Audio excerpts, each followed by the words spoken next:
시청자 여러분 안녕하십니까? 한 주간의 한인사회 주요 뉴스를 정리해드리는 KBN 뉴스 주간 브리핑입니다. 지난 4일 치러진 뉴저지 팰리세이드팍 민주당 예비선거에서는 3명의 한인 후보가 경합을 벌였는데요. 앤디 민 후보가 승리했습니다. 또 에지워러에서는 시장에 도전한 25세 김진한 후보의 선전이 돋보였습니다. 임동규 기자가 보도합니다. 두 달여 동안 치열한 선거전이 펼쳐졌던 팰리세이드팍 민주당 예비선거. 결과는 547표를 받은 앤디 민 후보와 488표를 받은 마이클 비에트리 후보가 승리했습니다. 정말 저는 개인적인 이득 같은 거 취하고 싶은 마음 없고요. 정말 펠팍의 이 커뮤니티를 위하여서 열심히 발로 뛰면서 길을 열고 행동으로 옮기는 그런 시의원이 되겠습니다. Andy Min and myself will work hard for the residents of Palisades Park to try to make it a better community. 이번 선거에서 러닝메이트로 경쟁을 벌였던 원유봉, 우윤구 후보는 각각 328표, 307표를 득표하는 데 그쳐 아쉬운 패배를 했습니다. 저희들은 이만큼 저희들에게 지지 주신 거에 대해서 너무 감사합니다. 그리고 함께 띄워주신 분, 함께 격려해 주신 우리 유권자 여러분 정말 감사합니다.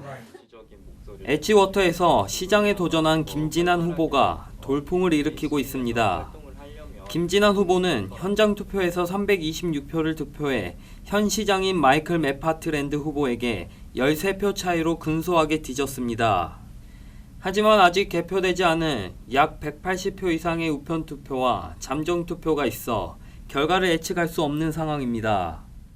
154분께서 우편 투표를 해주셨고 또 만약에 어제까지 이렇게 우편 투표를 접수해 주셨다면 카운티에 목요일까지 도착한다면 그 모든 투표가 목요일 이후에 우편 투표가 집계될 예정이라고 합니다.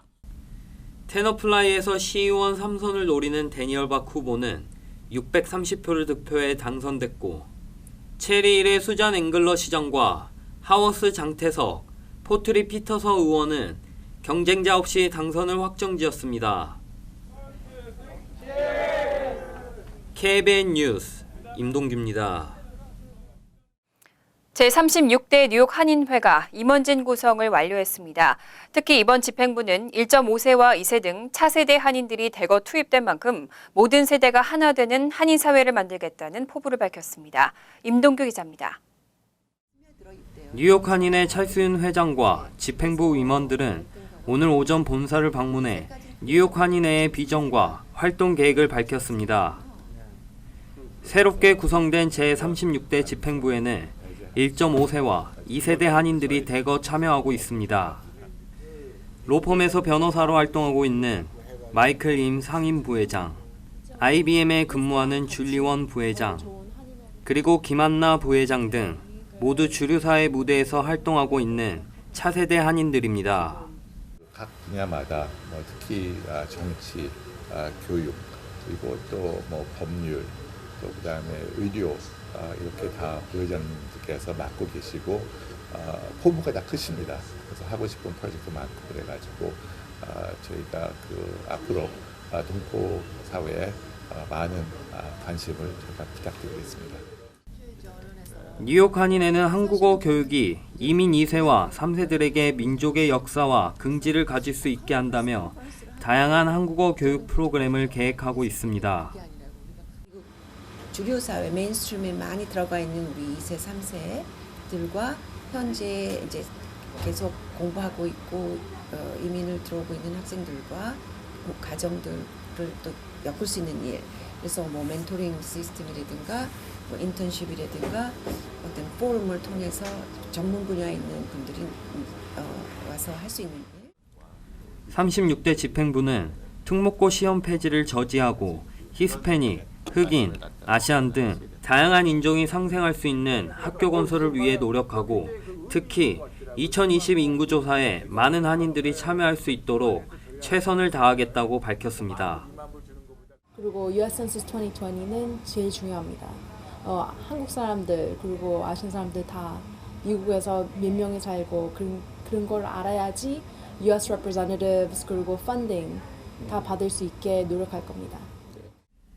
뉴욕 한인회는 오는 12일 창립 59주년을 맞아 뉴욕 한인회관에서 기념식을 개최하고 뉴욕 한인회 주요 정책과 세부 활동 계획을 밝힐 예정입니다.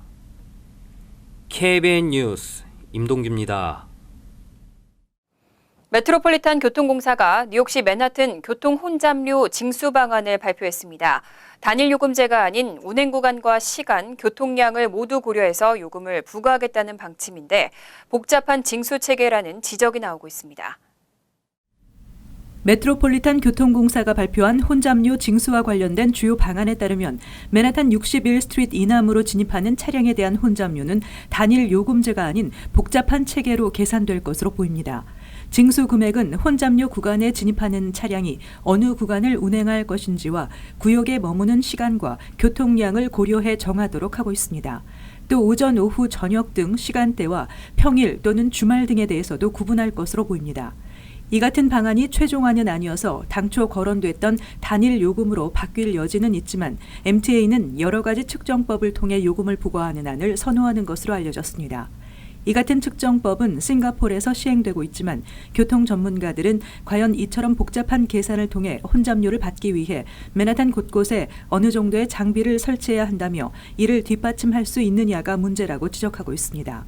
한편 MTA는 이 같은 지적에 대해 값비싼 장비를 구입하는 방법은 사용하지 않을 것이라며 현재 모든 가능성을 열어두고 논의 중인 사안이라고 입장을 밝혔습니다. 연방 하원이 드리머를 포함한 200만 명의 불법 이민자가 시민권을 획득할 수 있도록 하는 이민법을 통과시켰습니다. 하지만 도널드 트럼프 대통령이 거부권 행사를 예고한 만큼 법안 시행에는 어려움이 있을 것으로 예상되고 있습니다. 연방 하원은 어제 2019 미국의 꿈과 약속에 대한 법이라고 명명된 이민법을 찬성 237표, 반대 187표로 가결시켰습니다.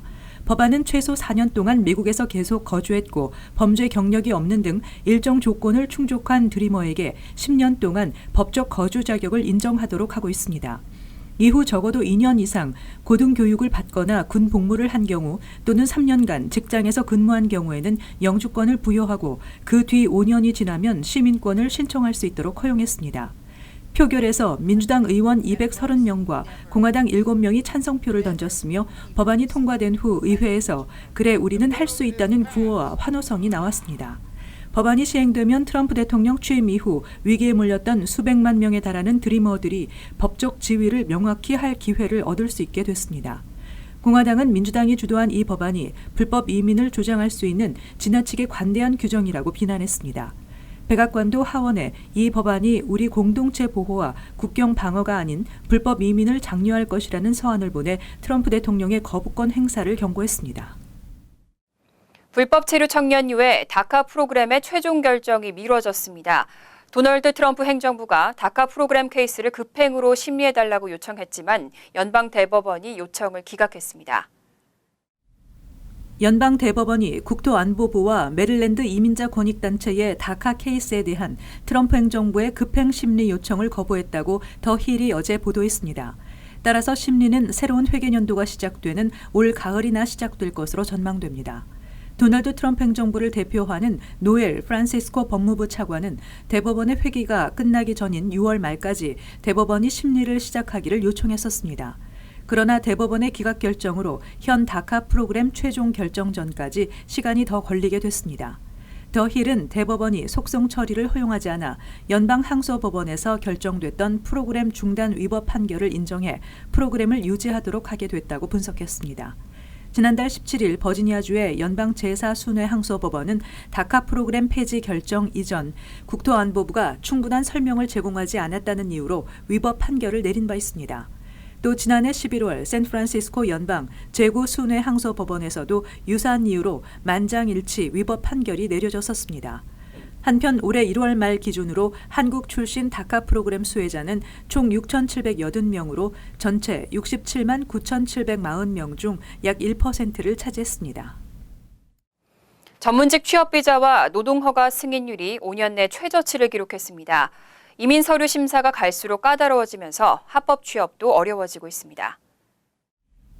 이민서비스국의 2018 연례 이민서비스국 통계 보고서에 따르면 2017-2018 회계년도 중 H-1B 승인 건수는 33만 5천 건으로 2016-2017 회계년도에 비해 약 10% 줄었으며 승인율은 85%로 집계돼 8%포인트 줄었습니다. 노동허가의 경우 2017-2018 회계년도 승인 건수는 160만 8천 건으로 2016-2017 회계년도에 비해 약 25% 줄었고 승인율은 90%로 5%포인트 감소했습니다. 영주권 갱신 승인율은 93%로 전년에 비해 1%포인트 감소했습니다. 2017-2018 회계년도 영주권 신청자 중 가족 이민에 대한 승인율은 87%로 전년에 비해 1%포인트 감소했으며 취업 이민은 91%로 전년에 비해 3%포인트 줄었습니다. 보고서는 2017-2018 회계년도 총 난민 지위에 따른 영주권 신청자가 전년에 비해 24% 늘어났으며 이에 따라 영주권 취득자가 늘었다고 밝혔지만 승인율은 91%로 전년도와 같은 수준을 유지했습니다. 2017-2018 회계년도 중 시민권을 취득한 사람은 75만 6,800명으로 2016-2017 회계년도에 비해 6% 늘었다고 분석했지만 전체 승인율은 89%로 전년과 같은 수준을 유지한 것으로 나타났습니다. 국무부가 지난 1일 새로운 비자 신청 양식을 발표했습니다. 앞으로 거의 모든 미국 비자 신청자들은 페이스북의 사용자 이름과 이메일 주소 등 SNS 개인정보를 제출해야 합니다. 국무부는 이주 목적의 비자 신청자뿐 아니라 관광, 사업, 유학 등 단기 방문자 등 공무를 제외한 모든 비자 신청자에게 SNS 계정 아이디와 최근 5년간 쓴 이메일 주소, 휴대전화 번호 등 개인정보를 모두 제출하도록 했습니다. 법무부 측은 비자 심사에서 최우선 요소는 국가안보라며 미국을 방문하는 모든 예비 여행객과 이민자들이 광범위한 심사 절차를 거친다고 밝혔습니다.